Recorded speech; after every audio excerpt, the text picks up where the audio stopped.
coba tadi kamu prasangka baik, hidupmu jadi tenang.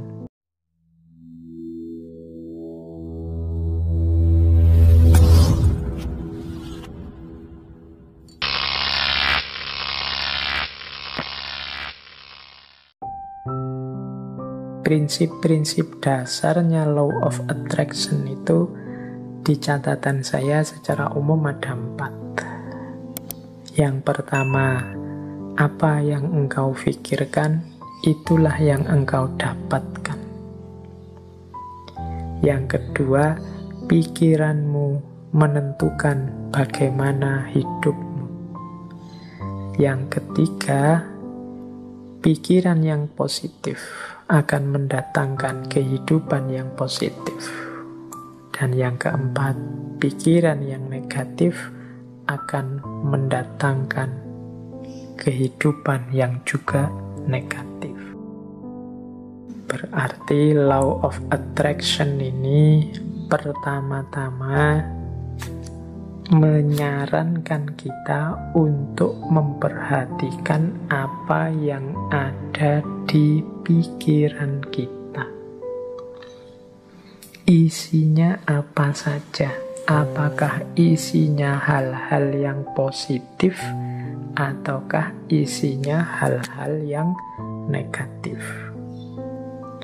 Kalau isinya hal-hal yang positif, insya Allah hidup kita juga akan berwujud positif.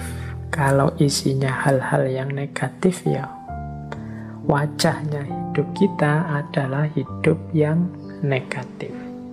Nah, ini masing-masing kita yang bisa ngerti. Coba ditengok deh. Atau mungkin manifestasi pikiran kita hari ini mungkin di status-status yang kita buat, obrolan-obrolan dengan teman-teman kita hari ini. Coba kita muhasabahi, kita refleksi, banyak positifnya atau banyak negatifnya. Makanya agama itu menyuruh kita serba husnudzon, jangan suudzon. Husnudzon itu berarti mengisi pikiran dengan yang positif-positif. Maka hidup kita warnanya juga sesuai isi pikiran kita. Karena husnudzon, ya hidupnya jadi husn baik. Kebalikannya, kalau suudzon, hidupnya juga akan termanifestasi jadi su.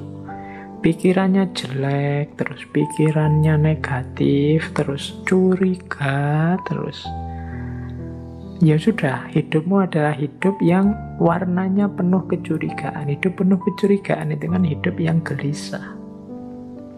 Dari mana kegelisahan itu muncul? Engkau sendiri yang menciptakan. Dengan suudzonmu tadi, prasangka burukmu tadi. Coba tadi kamu prasangka baik, hidupmu jadi tenang. Dari mana ketenangan itu datang? Ya engkau ciptakan sendiri tadi, karena engkau suudzon. Ya bayangkan ya mudahnya, misalnya kalian mau naik kendaraan umum, naik bis atau kereta. Itu kalau pikiranmu serba prasangka buruk, jangan-jangan nanti dicopet, jangan-jangan nanti di tengah jalan keretanya tabrakan mogok, jangan-jangan pikirannya jelek terus. Maka kalian tidak akan bisa menikmati perjalanan. Sepanjang jalan mungkin kamu gelisah, ini jangan-jangan nabrak, jangan-jangan nanti ketemu orang jahat, jangan-jangan tidak tenang perjalananmu. Dari mana ketidaktenangan itu datang? Ya kamu awali dari pikiranmu sendiri tadi. Tapi coba engkau husnudzon, jadi pikiran yang bersih, tidak curiga, yakin dengan kenyamanan, keamananmu, ya perjalananmu nyaman. Iya, kenyamanan, keamananmu akan menarik sekelilingmu, frekuensinya juga jadi nyaman, jadi aman. Tapi kecurigaan, kegelisahanmu juga akan melahirkan kecurigaan, kegelisahan di sekelilingmu. Hidupnya jadi tidak nyaman. Nah, ini basic prinsipnya, mudahnya penjelasannya begitu. Jadi kalau kita isinya negatif-negatif saja, ya energi negatif yang kita tarik dalam hidup. pandemi ini kan melahirkan jutaan gagasan negatif. Mungkin lebih dari itu, saya sebutnya jutaan, jangan-jangan puluhan juta atau ratusan juta seluruh dunia. Bayangkan energi negatif yang lahir dari jutaan pikiran yang negatif. Sakitnya sama. Tapi kalau kita hadapi dengan optimis atau dengan pesimis, itu kan kesannya, rasanya beda. Semakin negatif isi pikiran kita, ya semakin keruh hidup kita. Asalnya ya kita sendiri yang mengundang kekeruhan itu. Makanya ada quotes dari Napoleon Hill. Dia bilang begini, keep your mind fixed on what you want in life, not on what you don't want. Ini beliau ngasih tips. Simpanlah di kepalamu, isi saja dengan apa yang engkau inginkan, bukan apa yang tidak engkau inginkan. Contohnya misalnya tadi ya, mau naik kendaraan umum, kereta atau pesawat. Niatnya apa? Saya naik pesawat semoga aman. Ini lebih positif daripada saya niat naik pesawat semoga tidak tabrakan. Nah, ini kata-kata tidak tabrakan ini oleh Napoleon Hill disebut negatif. Jadi mending kita pakai kalimat yang positif untuk menghadirkan tadi energi dan vibrasi yang positif. Jadi simpanlah hal-hal yang positif di kepala, bukan hal yang negatif. Begitu kita, misalnya hari ini ada pandemi, ya mari kita berdoa semoga kita sehat. Bukan fokus pada semoga penyakitnya tidak menyerang kita. Itu ada tidaknya. Tidak itu mudahnya didefinisikan sebagai negatif. Nah, negatif-negatif ini ya akan berkumpul energinya di sekeliling kita. Jadi lebih baik menggunakan kalimat yang positif. Insya Allah Indonesia akan berhasil mengatasi pandemi ini. Insya Allah upaya yang dilakukan pemerintah akan sukses. Nah, ini menghindari kalimat-kalimat yang negatif. Jangan-jangan meskipun sudah begini masih belum sukses. Jangan-jangan itu kalimat-kalimat kekhawatiran, kalimat-kalimat negatif akan berpengaruh. Jadi kuncinya the law of attraction itu hindari pikiran-pikiran negatif, hindari pernyataan-pernyataan yang negatif.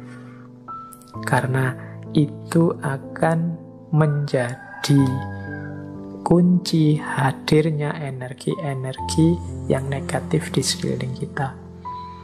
Itu ada quote juga yang saya bawa dari Henry Ford. Teman-teman mestinya kenal tokoh ini. Ada quote yang terkenal Henry Ford ini, whether you think you can or you can't, either way you are right. Apakah engkau menganggap dirimu mampu atau tidak, dua-duanya benar. Kita akan sering menggunakan kalimat-kalimat yang mengekspresikan ketidakmampuan diri. Aku ndak bisa baca loh, aku ndak cakep loh, aku ndak bisa ngomong di depan publik loh, aku ndak bisa menari, aku ndak bisa berenang, aku ndak bisa menyanyi. Ya sudah, karena kita sendiri deklarasi kita ndak bisa, ya akhirnya ya kita memang ndak bisa. Padahal kalau mau kita bisa kok. Saya ndak bisa Pak ngomong di depan orang banyak. Cuma karena sudah merasa ndak bisa, ya selesai dengan ketidakbisaanmu. Cuma ya karena ndak mau saja, akhirnya ya memang ndak bisa beneran. Kalau kamu percaya engkau bisa, pasti engkau juga bisa. Jadi whether you think you can or you can't, either way you are right. Kamu anggap dirimu bisa, ya bener. Kamu anggap dirimu ndak bisa, ya bener. Karena tadi terlanjur kamu anggap dirimu ndak bisa, ya sudah, berarti kamu memang ndak bisa. Padahal sebenarnya kalau kamu sadar bahwa engkau bisa, ya sebenarnya engkau bisa. Saya matematika ndak bisa, Pak. Sebenarnya ya engkau bisa, tapi engkau menolak untuk bisa saja. Kalau mau belajar pasti bisa.